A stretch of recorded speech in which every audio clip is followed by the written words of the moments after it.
Hello friends, welcome to my YouTube channel. Tentuna kan setting hile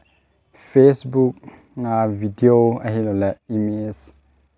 ini download damna. Iga eso kan image wa hen download the na. Download na naglari a direct de apps wa ko na ho.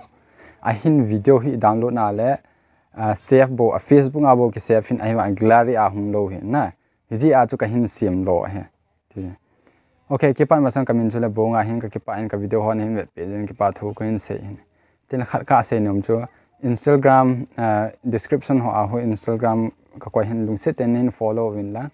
ten langa ho a hi chu WhatsApp ti ho number a hi call ho ka receive wa lo hena ten la o ho la ka number na la o lung se ten message hin thot ma sa win na message na chu namin hilola na na hin thot tha win ti ka ase nom okay direct kipan pai tau tin video ho chu iti download dam ala image na image chu sei da ta video chu iti download dam che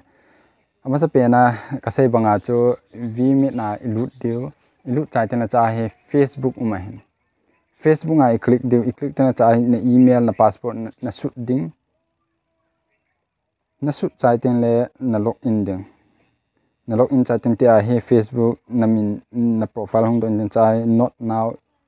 okay cha hin okay na mi chai ten le na profile hong ki hong le na profile hong ki hona he cha example a photo la photo on direct download miyeng download option na photo on downloading hi lo le video na downloading a le video a chona che ding video cha chung la symbol a hona che den che zo ten la video ho chu nami video ho chu hung do pen chu arrow symbol na arrow symbol anoi lang ko arrow symbol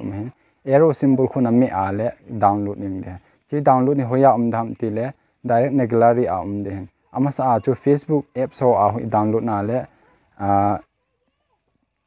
a video hi a browser sunga bo ji hin na a browser sunga chu net lo la ki ve thei lo he ti chu hi a chun